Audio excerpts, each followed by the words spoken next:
Hello viewers, welcome to twin film journey 22। Hope आप सब ठीक होंगे, खुश होंगे। इस बार के रेट्रोगेट ने बहुत ही ट्विन फ्लेम्स के अंदर उथल पुथल मचा रखी है, क्योंकि ये रेट्रोगेट कोई आसान वाला रेट्रोगेट नहीं है और ना ही था। बहुत ही मुश्किल पड़ाव से डीएफ्स ने सफ़र किया है, बहुत ही मुश्किल सफ़र से डीएम्स भी सफ़र कर चुके हैं, जो पास्ट से भी उभर के आ रहे हैं और जो प्रेजेंट सिचुएशंस में भी इस वक्त उनकी लाइफ में उथल पुथल हो रही है, क्योंकि ये रेट्रोगेट ने आप दोनों को सेपरेशन में तो लाया ही है, नो कांटेक्ट भी करवाया है, आप लोगों के बीच ट्रिगर सेंड कर कर के आप लोगों को अपलिफ्ट किया है। काफ़ी डीएफ्स अपलिफ्ट हुई है अपनी जर्नी में।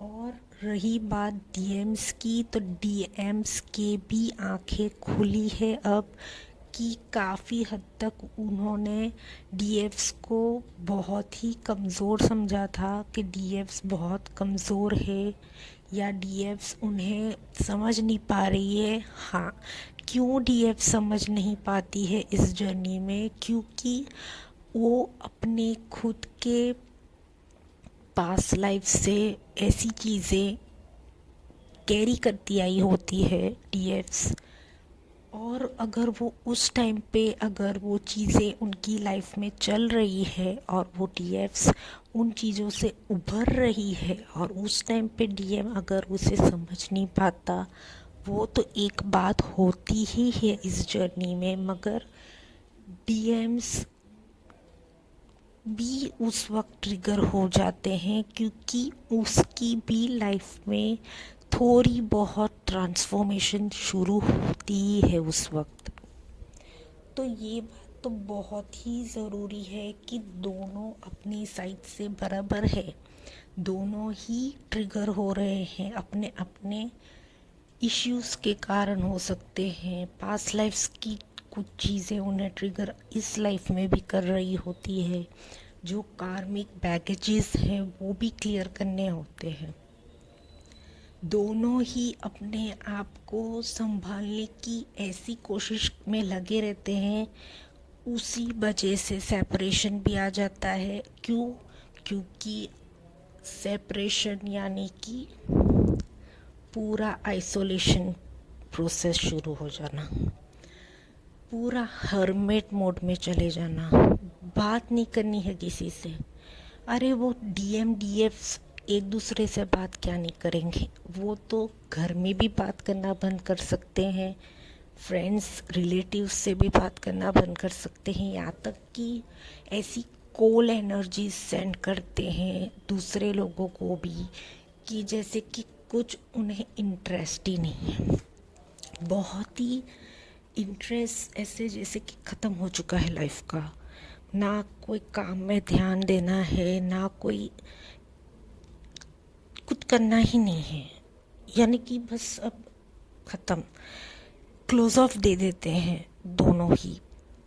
मगर उस टाइम पे डीएम्स और डीएफ्स को डिवाइन और एंजल्स सपोर्ट बहुत करते हैं, और उस पुश में डीएम्स और डीएफ्स की जो भारी से भारी ट्रिगर और पुश एंड पुल चलता है सिचुएशन में, यानी कि डीएम को जब डीएफ्स चाहिए तो डीएफ्स रनर मोड पे हो जाती है और ये चेजर के मोड पे चले जाते हैं, और जब डीएफ्स को डीएम की ज़रूरत होती है और वो उनके पास चेजर बन के घूमती है, तो डीएम्स रनर के मोड में आ जाते हैं। उसी बीच में डीएम और डीएफ के बीच सेपरेशन तो होता ही है, साथ में साइलेंट ट्रीटमेंट, बहुत ही गंदे से गंदे ख्याल आना कि क्या मेरा डीएम मुझसे प्यार नहीं करता, अब क्या डीएम किसी थर्ड पार्टी में है। डीएम्स भी यही सोचते हैं कि क्या अब डीएफ्स का मन भर चुका है मुझसे, मुझसे बात तक नहीं करती है, वो मुझसे दूर भाग रही है ये लड़की। मगर वो दूर नहीं भाग रही होती है, वो खुद के ही सेल्फ को पहले अपलिफ्ट नहीं करेगी, खुद को नहीं समझेगी, तो फिर आपको क्या समझेगी। और अगर आप भी अपने आप को ही नहीं समझोगे डीएम्स, तो डीएफ्स को क्या समझोगे आप? यही समझोगे कि डीएफ्स आपको प्यार नहीं करती, आपको सपोर्ट नहीं करती, या आपके वर्क को समझती नहीं है कि आप कहीं बिज़ी हो सकते हो, आप कहीं वर्क फील्ड में हो सकते हो, आपको भी थोड़ा टाइम देना चाहिए।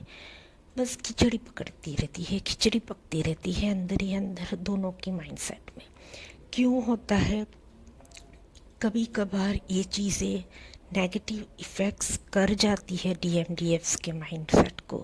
क्यों? क्योंकि अगर आपकी लाइफ में कोई कार्मिक बैगेजेस पेंडिंग है, या कोई ऐसा नेगेटिव टॉक्सिक इंसान आपकी लाइफ में है जो बार बार आपको नेगेटिव एनर्जी सेंड कर रहा होता है, ईवल आई सेंड कर रहा होता है आपके रिलेशनशिप के लिए, ये डीएमडीएफ्स की बात कर रही हूँ, जिनके फ्रेंड्स भी हो सकते हैं, जो लोग ऐसी चीज़ें कर रहे होते हैं, नेगेटिविटीज़ और नेगेटिव एनर्जीज फ्रेंड्स सेंड करते हैं, ईवल आई सेंड करते हैं कि ये दोनों तो एक दूसरे को कितना प्यार करते हैं, ये तो दुनिया से बहुत अलग है।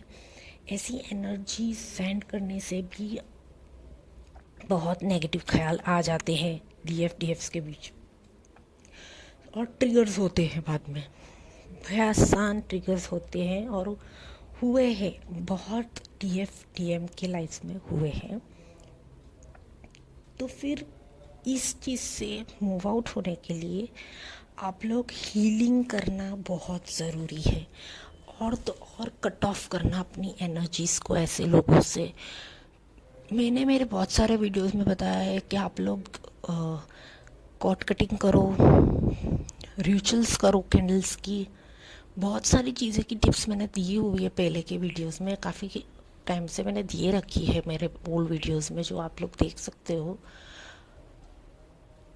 तो आप लोग एनर्जीज़ के कारण और ये नेगेटिविटीज़ के कारण ही डिले हो जाती है जर्नी, और ये रेट्रोगेट इस बार का आप लोगों को रीयूनाइट और रिकन्सिलाइजेशन में ला सकता है, अगर आप लोग पॉजिटिविटी रखो, अपने डीएम के ऊपर ट्रस्ट रखो, अपने यूनिवर्स के ऊपर ट्रस्ट रखो, और डीएम्स भी अपने डीएफ्स के ऊपर ट्रस्ट रखे, और थोड़ा कम्युनिकेट करना बहुत इम्पॉर्टेंट है।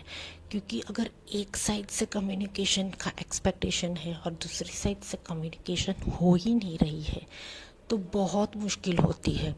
जो चीज़ें नहीं होनी चाहिए वो भी माइंडसेट में घूमती रहेगी। डीएम दूसरा कुछ सोचेगा, डीएफ दूसरा ही कुछ सोचेगी, और उसमें थर्ड पार्टी होगी तो थर्ड पार्टी मज़े लूटेगी, वाह अच्छा हो रहा है, दोनों का कुछ नहीं हो रहा है, दोनों अलग है, इसको मैं पकड़ के रखता हूँ, यहाँ पे इसको बिजी रखते हैं।